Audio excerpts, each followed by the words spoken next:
صباح الخير أيها الطلبة للفصل العاشر من المدرسة العالية الحكومية بولونgan. كيف حالكم؟ وإن شاء الله نحن جميعا بالخير والعافية. طيب في هذا اليوم baiklah siswa dan siswi kelas 10 MAN Bulungan, untuk pagi hari ini kita akan lanjutkan pembelajaran kita. Ketika minggu lalu kita telah belajar tentang isim atau kata benda ya. Kata benda dalam bahasa Arab. Pastikan kalian sudah bisa memahami kata benda, memahami isim atau kata benda dalam bahasa Arab. Baik yang membahas tentang mudzakkar dan muannasnya atau ciri-ciri yang lainnya. Sekarang kita akan membahas tentang pembagian isim pembagian kalimat yang kedua dalam bahasa Arab, yaitu al-fi'lu. Tentang fi'lun dalam makna Indonesianya bisa dikatakan kata kerja. Fi'il itu sendiri dalam bahasa Arab dibagi menjadi 3, yaitu fi'il madhi, kedua fi'lun mudhari, dan ketiga fi'lul amri. Ya. Nah, yang fokus kita pelajari pada pagi hari ini yaitu dua fi'il, yaitu tentang fi'il madhi dan fi'il mudhari. Baik, langsung saja. Untuk fi'il madhi adalah secara definisi pengertiannya jenis kata kerja yang menunjukkan suatu jenis pekerjaan atau peristiwa yang telah terjadi pada masa lampau. Yang telah terjadi. Jadi di sini menerangkan kejadian atau pekerjaan yang telah terjadi. Nah, biasanya itu bisa ada tambahan keterangan waktu. Tadi pagi, atau kemarin, minggu lalu, tahun lalu, atau yang jelas itu telah terjadi. Misalnya ya, dalam bahasa Indonesianya Muhammad telah makan. Ya, maka karena pekerjaan makannya telah terjadi, maka ketika nanti dituliskan ke dalam bahasa Arab harus menggunakan kata kerja fi'il madhi. Nah, ini di sini contohnya zahaba. Zahaba artinya ia, satu orang laki-laki, sudah pergi. Contoh yang lain qoro'a, alima, syariba, istaghfara. Kemudian fi'il mudhari yang kedua adalah fi'il mudhari. Fi'il mudhari adalah jenis kata kerja yang menunjukkan suatu jenis pekerjaan atau peristiwa yang sedang terjadi atau akan terjadi. Ya. Jadi keterangan waktunya ada 2. Sedang terjadi atau akan terjadi. Misalnya saya sedang mengajar, Ustadz sedang mengajar. Nah, karena pekerjaannya ini sedang berlangsung, maka ketika Ustadz menuliskan ke dalam bahasa Arab, maka atau diucapkan dengan bahasa Arab harus dengan menggunakan fi'il mudhari karena sedang berlangsung. Atau misalnya saya mau melakukan suatu pekerjaan tapi mungkin nanti jam 7 atau nanti siang. Nah, karena pekerjaannya belum terjadi dan terjadinya nanti, maka nanti menggunakan fi'il mudhari. Ya. Contohnya di sini adalah baik, sebelum ke contoh. Nah, fi'il mudhari ini ciri-cirinya nanti didahului oleh 4 huruf. Ya, di sini dikenal dengan huruful mudhari'ah, huruf mudhari. Yang pertama adalah hamzah, ya, a, i, kemudian nun, kemudian ya, dan ta. Ada 4 ya, hamzah, nun, ya, dan ta. Nah, bedanya hamzah dengan alif apa, Pak? Nah, kalau alif itu tidak terbaca harokatnya, hanya panjang, misalnya kola, nah, itu alif ya, ada alif. Tapi kalau misalnya hamzah, hamzah itu terbaca a, i, u. Walaupun nanti mungkin kalian menemukan kata yang tegak lurus, tapi kalau tidak ada harokatnya, maka itu bisa dikatakan adalah alif, bukannya hamzah. Nah, fi'il mudhari ini nanti diawali dengan huruf-huruf mudhari a atau nun atau ya, dan contohnya di sini yadhabu, dia sedang atau akan pergi. Maka huruf mudhari'nya itu adalah ya di depannya. Yadribu, dia sedang akan memukul, yukrimu, dia sedang atau akan memuliakan, yastaghfiru, dia sedang atau akan meminta ampunan, beristighfar. Nah, yang ketiga adalah fi'il amr. Fi'il amr adalah kata kerja yang menunjukkan arti perintah. Jadi perintah ya, misalnya tolonglah, bacalah, ambilkanlah, makanlah, tidurlah, belajarlah. Nah, biasanya ada lah-lahnya. Itu adalah menggunakan fi'il.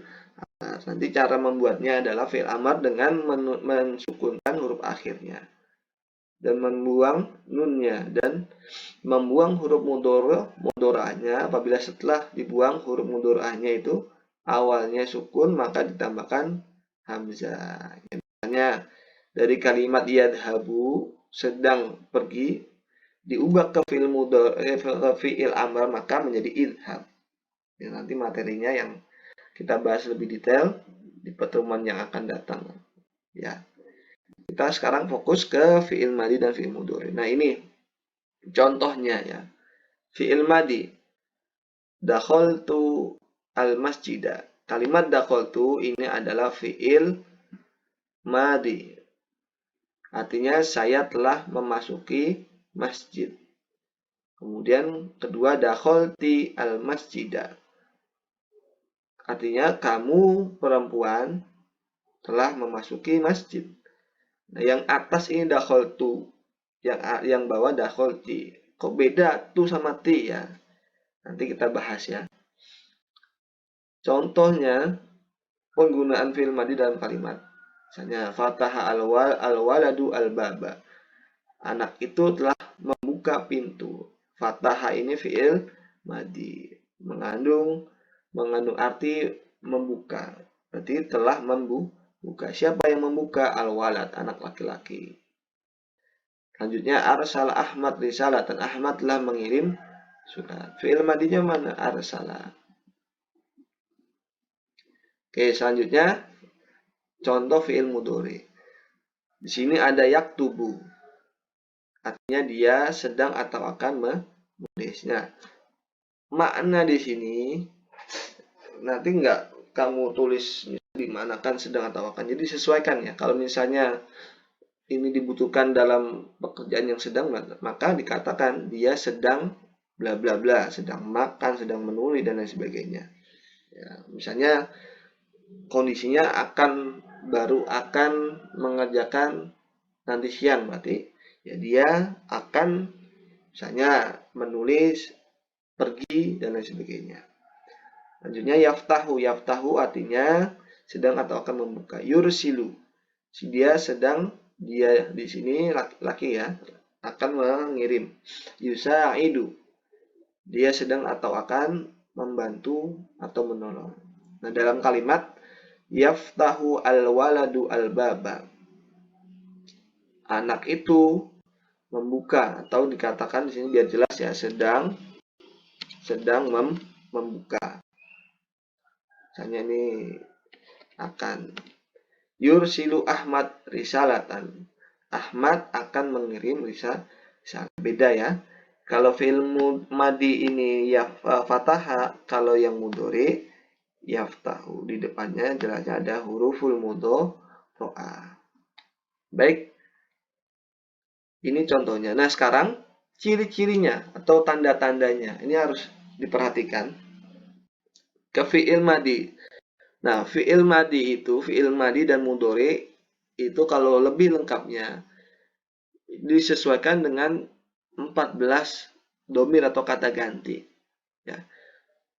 Kalau kalian sudah belajar di MTS atau di pondok pesantren biasanya hafal ya, fatah, huwa, huma, hum, hiya, huma, hunna, anta, antuma, antum, anti, antuma, antuna, ana, nahnu. Nah, di sini saya berikan sampel kata ganti yang sering digunakan dalam bahasa Arab, yaitu huwa, dia, satu orang laki-laki, hiya, dia, satu orang perempuan, anta, kamu, laki-laki, anti, kamu, perempuan, satu orang, ana, saya, nahnu, kita, atau kami.